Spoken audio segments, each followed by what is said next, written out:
did not make a mistake. And sometimes you wonder, why has God, you may feel like you've been shortchanged. Because, I don't have these abilities and this gift and this talent. Oh, God, I wish I could sing. If only I could write music. God, I wish that I could be more outgoing, and then I'd love to be a speaker or a preacher, but God, I don't have that. It's amazing what you can see when you decide what not to look at. Matthew 14. And I want to talk directly to some of you tonight, because you're looking at the wrong thing.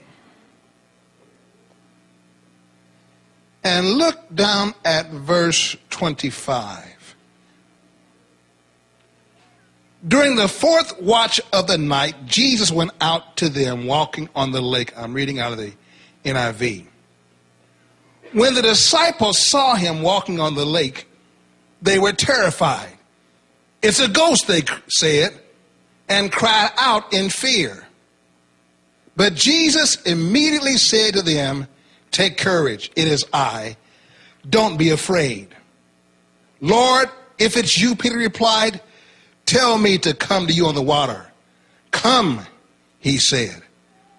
Then Peter got down out of the boat, walked on the water, and came toward Jesus. But when he saw the wind, he was afraid, and beginning to sink, cried out, "Lord, save me." Immediately Jesus reached out his hand and caught him. "You of little faith," he said, "why did you doubt?" It's amazing what you can see. And may I also add what you can do when you decide what not to look at.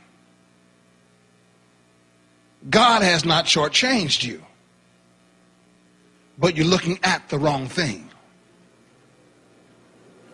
So not only can you see things differently, but you can do things that you normally could not do once you decide what not to look at.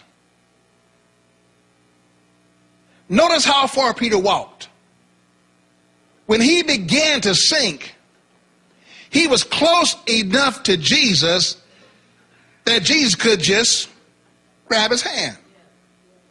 So he walked quite a distance. And he began to sink into that which he was walking on once he went back to looking at circumstances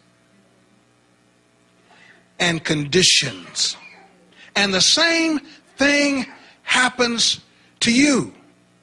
When you begin to look at conditions and circumstances and what's around you, the same thing you are now victorious over, you find yourself slipping back into it again.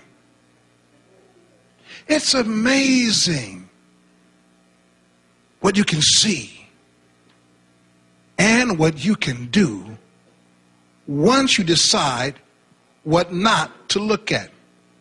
Say it out loud. Faith is a lifestyle. Say it again.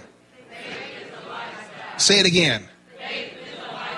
Faith is a what? Faith is a what? Faith is a what? It is a lifestyle. It's a lifestyle.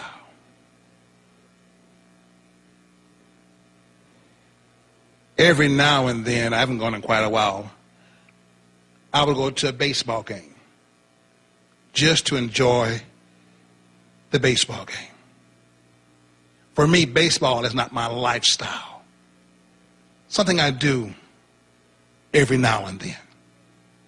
Used to play a lot, but now I do more watching than playing. But for some men, that is their lifestyle. They're always involved in baseball. Even when the season ends, many of them play winter ball. They go into South America and they play baseball there because that is their lifestyle. Every now and then, you may have an experience in baseball. Playing a pickup game and you hit a ball and you run and slide in dirt and balls and having a good time, but it's not your lifestyle.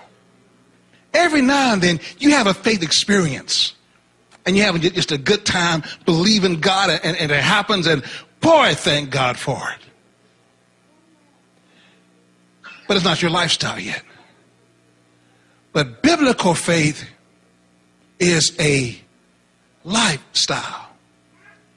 It involves more than, it includes answer to prayer. But it goes beyond that. Come over to Hebrews 6:12.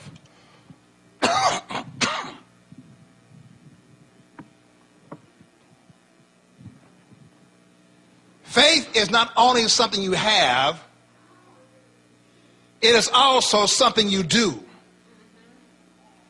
If it is only something you have and does not become something you do, you're going to deprive yourself of many of the benefits of faith.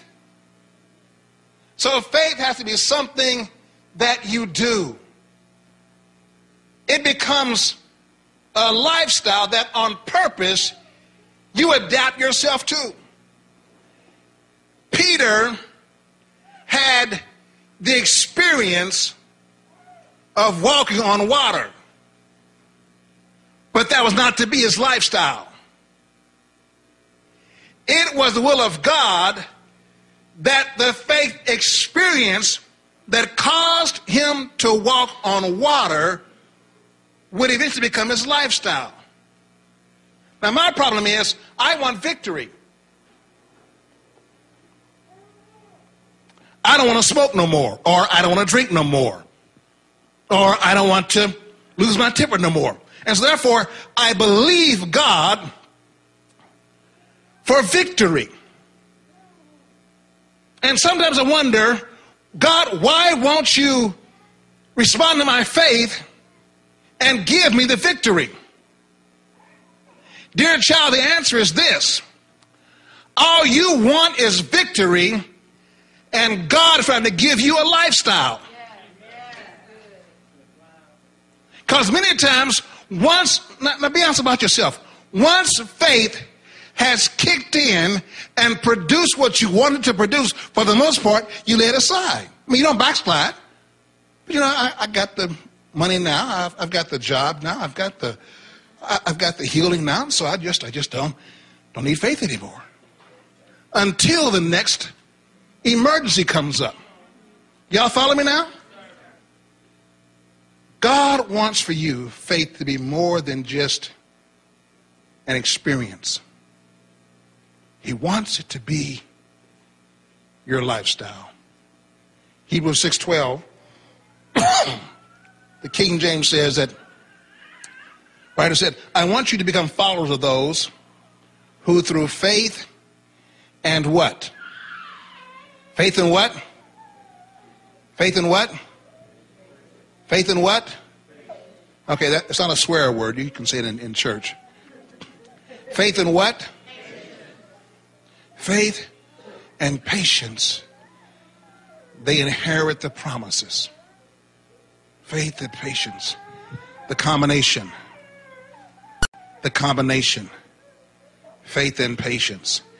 Patience does not mean to sit and wait and twiddle your thumbs. More than likely, if you're in here and you've been waiting on God to do something, waiting on God to answer a prayer, waiting on God to respond to something, I can promise you, you've got a long wait coming. Because what we call waiting on God